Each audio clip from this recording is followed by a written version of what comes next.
ഇവര് രണ്ടുപേരും ചേർന്ന് ചെയ്യുന്ന ചതിയാണെന്ന് അറിഞ്ഞിട്ടും നിധിയെ ഉപേക്ഷിക്കാൻ നീ തീരുമാനിച്ചെങ്കിൽ ഈ വീടുമായിട്ട് നിനക്ക് ഒരു ബന്ധമില്ലെന്ന് ഇപ്പൊ പറയുന്നത് ഞാനാ, ഈ പാർവതിയാ.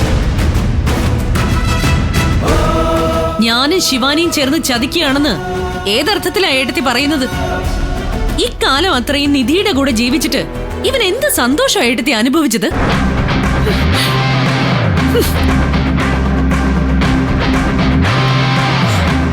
നോക്ക് ഗൗതം, ഏട്ടത്തി ഇങ്ങനെ പല വിഡിത്തങ്ങളും വിളിച്ചു പറയും. അതൊന്നും നീ കേൾക്കാൻ നിൽക്കണ്ട. ഗൗതമൻ എന്നോട് ദേഷ്യാണെന്ന് എനിക്കറിയാം. എന്റെ കാര്യം വിട്ടേക്ക്. വസുന്ധര ആന്റി എന്തെങ്കിലുമൊക്കെ ചെയ്യുന്നുണ്ടെങ്കിൽ അത് ഗൗതമന്റെ നന്മയ്ക്ക് വേണ്ടി മാത്രമാ. പഴയതുപോലെ ഈ നഗരത്തിൽ തലയെടുപ്പുള്ളൊരു ബിസിനസ്സുകാരനാക്കി നിന്നെ മാറ്റിയെടുക്കാൻ എനിക്ക് കഴിയും. അതിന് എത്രയും പെട്ടെന്ന് നീ ആ നിധിയെ ഡിവോഴ്സ് ചെയ്യണം.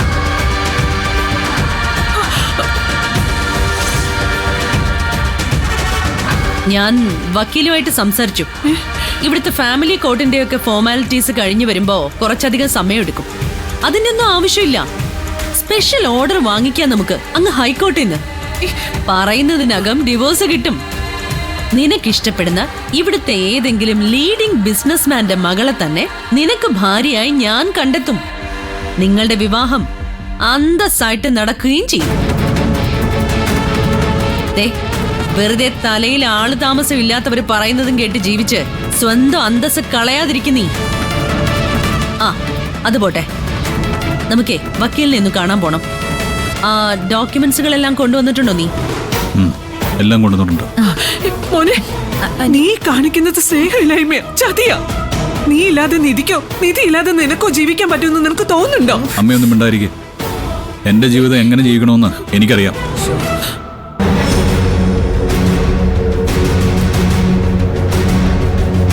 ഇതാണ് ഞാൻ എടുക്കാൻ പോയ ഡോക്യുമെന്റ്സ്.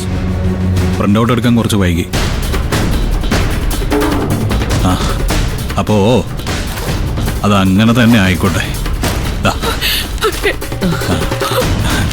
പിടിച്ചോ.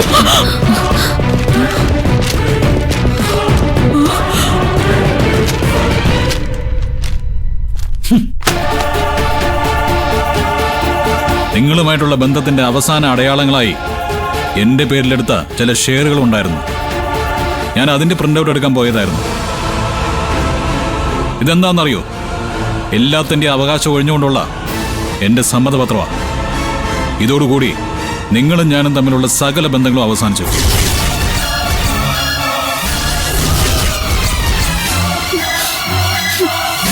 നിധിയെ ഉപേക്ഷിക്കാമെന്ന് നിങ്ങളുടെ മുന്നിൽ വന്ന് നിന്ന് ഞാൻ പറഞ്ഞപ്പോ അതങ്ങ് വിശ്വസിച്ചു അല്ലേ?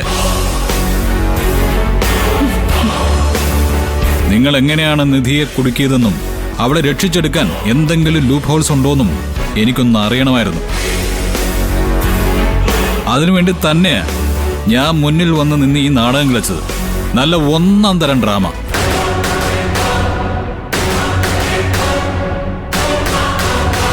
നിങ്ങൾ വളർത്തിയെടുത്തതിന്റെ ബുദ്ധി എനിക്കുണ്ടെന്ന് എപ്പോഴും അവകാശപ്പെടാറില്ലേ? ബുദ്ധി മാത്രമല്ല, കുറച്ച് കുബുദ്ധി എനിക്ക് കിട്ടിയിട്ടുണ്ട്.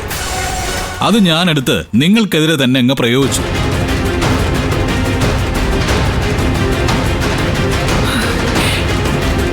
അവിടെ വെച്ച് നിങ്ങൾ എനിക്ക് മൊഴിഞ്ഞു തന്ന ചില കാര്യങ്ങളുണ്ട്. അതിലൊന്ന്, ശിവാനി ഇളനീരിൽ കലർന്ന മയക്കുമരുന്ന് കഴിച്ചിട്ടില്ല എന്നുള്ളതാണ്.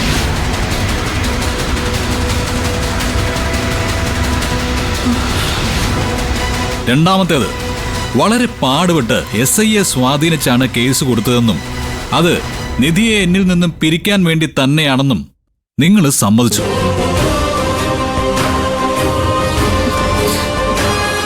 തീർന്നിട്ടില്ല. ഒരുപാട് കാര്യങ്ങള് ഞാൻ നിങ്ങളുടെ മുമ്പിൽ വന്നു നിന്ന് അഭിനയിച്ചതോടെ എനിക്ക് മനസ്സിലാക്കാൻ പറ്റി.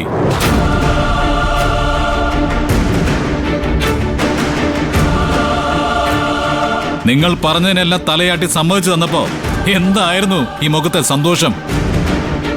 ഇപ്പതേ നിൽക്കുന്ന കണ്ടില്ലേ, വെളറി വെളുത്ത്. നാണമില്ലേ നിങ്ങൾക്ക് ഇങ്ങനെയൊക്കെ അഭിനയിക്കാൻ? ഒരു കാര്യം നിങ്ങൾ മനസ്സിലാക്കിക്കോ, ഇനി 1000 കൊല്ലം നിങ്ങൾ ഒറ്റക്കാലി തപസ് ചെയ്താലും നിധിയെ എന്നിൽ നിന്നും അകറ്റാന്ന് വിചാരിക്കണ്ട.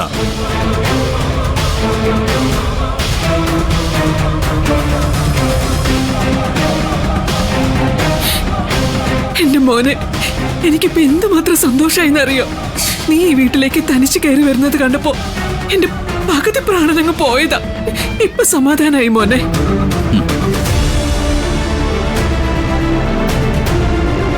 നിങ്ങൾ എന്താ നേരത്തെ പറഞ്ഞത്? എന്നെ ഈ സിറ്റിയിലെ സമ്പന്നനായ ബിസിനസ്സുകാരനാക്കി തരാവുന്നു അല്ലേ? ഇനി എത്ര കോടികൾ നിങ്ങൾ കൊണ്ടുവന്ന് എന്റെ തലവഴി അഭിഷേകം നടത്തിയാലും അതിനൊന്നും നിധിയുടെ കാൽപാദത്തിനടിയിലെ മൺതരിയുടെ വില പോലും ഞാൻ തരില്ല. നിധിയെ എന്നിൽ നിന്നും അടർത്തിയെടുക്കുന്നതും എന്റെ പ്രാണൻ പറിച്ചെടുക്കുന്നതും ഒരുപോലെയായി പോവും.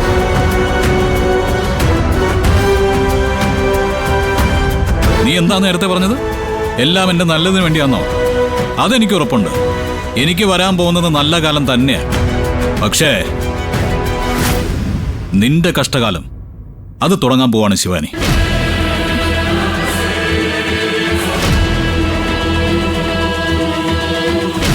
നിങ്ങൾ രണ്ടുപേരും ചേർന്ന് ഇനി എത്ര കള്ളക്കേസുകൾ കൊടുത്താലും ശരി, എത്ര കള്ളസാക്ഷികൾ ഉണ്ടാക്കിയെടുത്താലും ശരി, നിധിയെ ഞാൻ പുല്ലുപോലെ പുറത്തിറക്കി കൊണ്ടുവന്നിരിക്കും. കാരണം ഈ നിൽക്കുന്ന പാർവതി ഗോപിനാഥിന്റെ മകനാണ് ഞാൻ.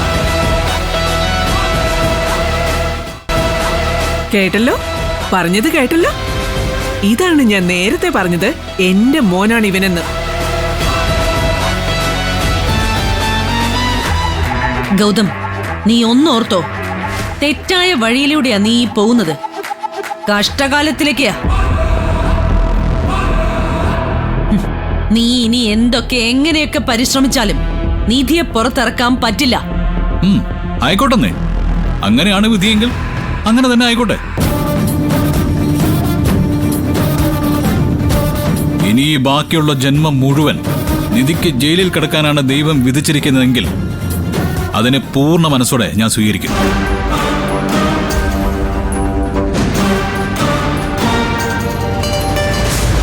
പക്ഷേ അപ്പോഴും എന്റെ ഭാര്യ എന്ന് പറയുന്നത് നിധിയും അവളുടെ ഭർത്താവ് എന്ന് പറയുന്നത് ഈ ഗൗതവും തന്നെയായിരിക്കും.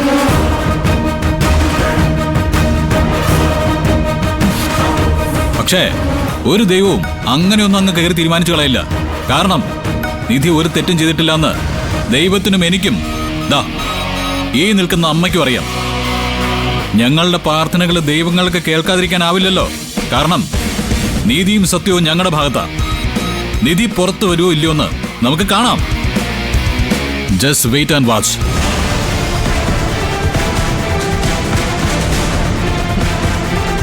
ഇവനെ വളർത്തിയത് ഞാനാണെന്നും നന്മയുടെ വഴിവിട്ട് ഇവനൊന്നും ചെയ്യില്ലെന്നും എനിക്ക് നല്ല ഉറപ്പുണ്ടായിരുന്നു. വളർത്തി വലുതാക്കിയത് നീയാണെങ്കിലും ഭാഗ്യത്തിന് നിന്റെ സ്വഭാവം ലെവലേശം പോലും അവന് കിട്ടിയിട്ടില്ല. ദൈവാധീനം, അല്ലാതെന്തു പറയാനാ.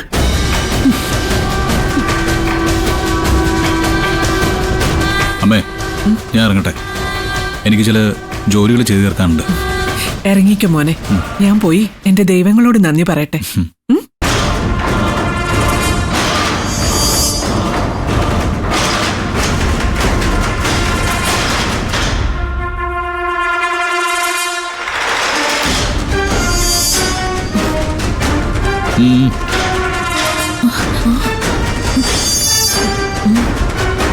ശിവാനി, നിന്നെ വിളിച്ചത്.